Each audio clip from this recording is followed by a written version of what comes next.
तारीख थी 15 अगस्त 1947। रात को 12 बज रहे थे जब दुनिया की आधी से ज्यादा आबादी नींद के खराटों के साथ सो रही थी। उस वक्त भारत की आजादी का वो सुनहरा अध्याय लिखा जा रहा था जिसका हम कई सालों से इंतजार कर रहे थे। अंग्रेजी हुकूमत से आजाद होने की खुशी इतनी ज्यादा थी कि सब लोगों की आंखों में सिर्फ आने वाले आजाद भारत के वो सुनहरे पल नजर आ रहे थे जिसे पिछले कई सालों से अंग्रेजों ने अपनी कैद में कर रखे थे। उस वक्त देश के पहले प्रधानमंत्री पंडित जवाहरलाल नेहरू आजादी का पहला भाषण शुरू करते हैं। इस भाषण को ए ट्रिस्ट विद डेस्टिनी के नाम से जाना जाता है। उनके स्पीच की शुरुआत इन लाइनों से शुरू होती है, हमने नियति को मिलने का एक वचन दिया था और अब समय आ गया है कि हम अपने वचन को निभाएं। पूरी तरह ना सही लेकिन बहुत हद तक। आज रात 12 बजे जब सारी दुनिया सो रही होगी, भारत जीवन और स्वतंत्रता की नई सुबह के साथ उठेगा। आखिरकार अंग्रेजी जकड़न की वो काली रात खत्म हुई और सूरज की पहली किरण के साथ आजादी की वह सुनहरी सुबह हुई। लेकिन ये कोई आम सुबह नहीं थी, बल्कि इस आजादी की सुनहरी सुबह को पाने के लिए कई वीरों ने अपने प्राणों का बलिदान दे दिया। लेकिन जितनी खुशी हमें आजादी की हो रही थी, तो दूसरी तरफ एक ऐसी दर्द भरी दास्तां हमारी चौखट पर दस्तक दे चुकी थी। वह थी भारत और पाकिस्तान के बंटवारे की वो लकीर। उस लकीर ने भारत और पाकिस्तान को दो अलग अलग भागों में बांट दिया और यह एक ऐसी लकीर थी जिसका खामियाजा हजारों लोगों ने अपनी जान देकर चुकाया और करोड़ों लोग अपने बसे बसाए घर को छोड़ने के लिए मजबूर हो गए। कुछ महीने पहले जो देशवासी आपस में भाई की तरह मिलकर अंग्रेजी हुकूमत से लड़ रहे थे, वह बंटवारे की लकीर की वजह से एक दूसरे के खूनी दुश्मन बन चुके थे। बंटवारे के इस विस्थापन में इंसानियत पूरी तरह खत्म हो गई। 15 अगस्त 1947 से 9 दिन पहले 60 मुसलमानों का कत्ल अमृतसर में कर दिया गया। इसके ठीक 2 दिन बाद यानी 6 अगस्त 1947 को 74 सिखों का कत्ल लुधियाना फिरोजपुर रोड जलालाबाद के पास कर दिया गया। साल 1947 के अगस्त महीने के पहले सप्ताह के भीतर ही खून खराबे से अमृतसर की जमीन लाल रंग ले चुकी थी।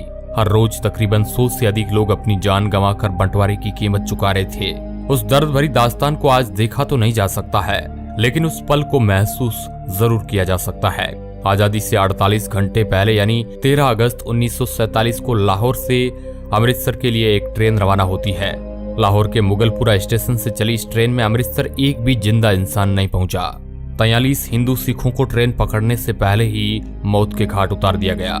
जब पंजाब बंटवारे की आग की लपटों में जल रहा था, उस वक्त दिल्ली रेलवे स्टेशन से पाकिस्तान स्पेशल ट्रेन पाकिस्तान के लिए रवाना होती है, जिसमें पाकिस्तान जाने वाले सरकारी अफसर, कर्मचारी और उनके परिवार मौजूद थे। पाकिस्तान स्पेशल को दिल्ली से शानदार विदा किया गया, मगर जैसे ही ये ट्रेन पटियाला पहुंचती है तो पहली बार किसी ट्रेन पर हमले शुरू हो गए और जिसमें एक महिला और एक बच्चे की मौत हो जाती है। और जब इस बात की खबर लाहौर और कराची पहुंची तो बदला लिया गया अमृतसर आने वाली पहली ट्रेन से। जब पाकिस्तान से वह ट्रेन अमृतसर रेलवे स्टेशन पर पहुंची तो उसमें एक भी जिंदा इंसान नहीं था। हर तरफ खून से लाल हुई ये ट्रेन अपने साथ हुए हादसे को बयां कर रही थी। जहां भी नजर जाए वहां लाशों का ढेर लगा हुआ था। किसी के हाथ कटा हुआ था तो किसी के सिर। इन बेकसूर लोगों के खून से रंगी ट्रेन ये बताने के लिए काफी थी कि बंटवारा कितना दर्दनाक था। 15 अगस्त की शाम पाकिस्तान से जो ट्रेन आई अमृतसर के रेलवे स्टेशन पर, उस ट्रेन के अंदर सिर्फ और सिर्फ लाशें ही लाशें मौजूद थी और ट्रेन के आखिरी डिब्बे पर जो लिखा था उसे सब लोग देखकर हैरान रह गए। उस ट्रेन के आखिरी डिब्बे पर एक पर्चा छिपा था जिस पर लिखा था, पटेल और नेहरू के लिए आजादी का ये तोहफा है। इसके बाद दोनों तरफ से आने वाली ट्रेनों में लोगों को मारा जाने लगा, जिसमें कई बेकसूर लोग बलि चढ़ गए। हजारों लोगों को रातों रात अपना घर बार छोड़कर भारत की ओर पलायन करना पड़ा, जबकि भारत से भी कई हजारों लोगों को यहाँ से अपना घर बार छोड़कर पाकिस्तान की तरफ जाना पड़ा। कई बहन बेटियों की इज्जत लूट ली गई। सरहदों को आपस में जोड़ने वाली रेलगाड़ियां हजारों लोगों के लिए जिंदा ताबूत बन गई। ये बंटवारा इंसानी इतिहास का बहुत ही काला अध्याय माना जाता है, जिसके बारे में आज भी सुनते हैं तो शरीर में एक अलग प्रकार की सिहरन पैदा हो जाती है। भारत और पाकिस्तान का बंटवारा करने में मोहम्मद अली जिन्ना का सबसे बड़ा रोल था। अगर मोहम्मद अली जिन्ना राजनीति में नहीं होते तो शायद कोई समझौता हो जाता और आज का पाकिस्तान नहीं होता। मोहम्मद अली जिन्ना भारत के पहले प्रधानमंत्री बनना चाहते थे। फिर जिन्ना को यह लगा कि मैं पूरे भारत का प्रधानमंत्री तो नहीं बन सकता हूँ, लेकिन पाकिस्तान का जरूर। और फिर वही कुछ ऐसा ही हुआ। 3 जून 1947 ये वही तारीख है जिस दिन भारत को आजाद करने की तारीख को तय किया गया और मोहम्मद अली जिन्ना के पाकिस्तान को अलग करने की भी जिद पूरी हो गई। इस दिन 15 अगस्त 1947 तारीख को तय किया था। दिन बचे थे 73। इन 73 दिनों में जमीन का बंटवारा, लोगों का बंटवारा, भारत में जमा रुपयों का बंटवारा, इसके साथ ही रिजर्व बैंक के खजाने में पड़ी सोने की ईंटें, सब कुछ बांट देना था, जो कि इतना भी आसान नहीं था।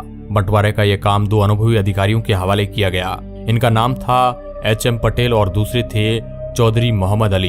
ये दोनों लोग बंटवारे में महत्वपूर्ण भूमिका अदा कर रहे थे। इनके नीचे भी कई छोटे मोटे अधिकारी काम कर रहे थे, जो अलग अलग एरिया से रिपोर्ट बनाकर इनके पास भेज रहे थे। इन्हीं रिपोर्ट के आधार पर ये दोनों अधिकारी बंटवारे की सिफारिश तैयार करते थे, जिन्हें आगे विभाजन परिषद के पास भेजा जाता था, जिसके अध्यक्ष थे खुद लॉर्ड माउंटबेटन।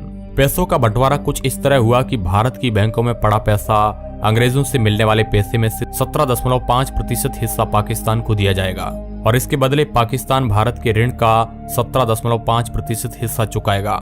इसके अलावा भारत के सरकारी दफ्तरों में पड़ी चल संपत्ति का 80% हिस्सा भारत के लिए और 20% हिस्सा पाकिस्तान के लिए तय किया गया। फिर इन दफ्तरों में पड़ी हर उस चीज का बंटवारा किया गया। मेज, कुर्सियां और टाइपराइटर तक की गिनती करके भारत पाकिस्तान में बांट दिया गया। इन सब चीजों को आपस में बांटने के लिए कई जगह लड़ाई तक हुई। इसके अलावा भारत की लाइब्रेरी में पड़ी पुस्तकों को लेकर भी इन दो मुल्कों के बीच पेच फंस गया। इंसाइक्लोपीडिया ब्रिटानिका को इस तरह भारत और पाकिस्तान में बांटा गया कि पहला खंड भारत को दिया गया, फिर दूसरा खंड पाकिस्तान को। इस तरह आपस में बांटा गया। यहाँ तक कि लाइब्रेरी में पड़े शब्दकोश भी आधा आधा फाड़कर भारत पाकिस्तान में बांट दिया गया। एक एक करके सभी चीजों को भारत और पाकिस्तान में बांट दिया गया, लेकिन भारत के गुप्तचर विभाग को पाकिस्तान के साथ साझा नहीं किया गया। इस पर भारत के गृह विभाग ने दूरदर्शिता से फैसला लिया कि भारत के गुप्तचर विभाग में कोई किसी तरह की कमी नहीं की जाएगी और उसके अफसर इस बात पर अड़े रहे कि इस विभाग की एक फाइल तो छोड़िए, शाही तक हम पाकिस्तान नहीं जाने देंगे। इसके साथ ही पाकिस्तान के पास नोटों को छापने के लिए प्रेस नहीं थी और उस वक्त भारत में भी नोटों की छपाई के लिए एक ही प्रेस मशीन थी और भारत ने उस प्रेस को पाकिस्तान को देने से मना कर दिया, जिसके बाद पाकिस्तान ने काम चलाने के लिए भारतीय नोटों पर ही अपनी मोहर लगाकर करेंसी के रूप में इस्तेमाल किया। इसके अलावा एक बंटवारा और अहम था, वह था भारतीय सेना का, जिसमें हिंदू, मुस्लिम, सिख सब थे। भारतीय सेना के 2/3 सैनिक भारत के हिस्से में आने थे और 1/3 सैनिक पाकिस्तान के हिस्से में। बाकी चीजों की तरह इन वीर योद्धाओं का भी बंटवारा तय था। दोस्तों, ये बंटवारा बेहद दर्द भरी कहानी लेकर आया था। ये कहानी हम आज भी सुनते हैं तो हमारी आंखों में आंसू आ जाते हैं, जिसमें लाखों करोड़ों लोग अपना घर बार छोड़ने को मजबूर हो गए थे। अब दोस्तों, इसके बारे में आप क्या सोचते हैं? क्या यह बंटवारा सही था या गलत? अपनी प्रतिक्रिया हमें कमेंट के माध्यम से जरूर बताएं और इस तरह के इंटरेस्टिंग वीडियो देखने के लिए आप हमारे चैनल को सब्सक्राइब कर सकते हैं। धन्यवाद।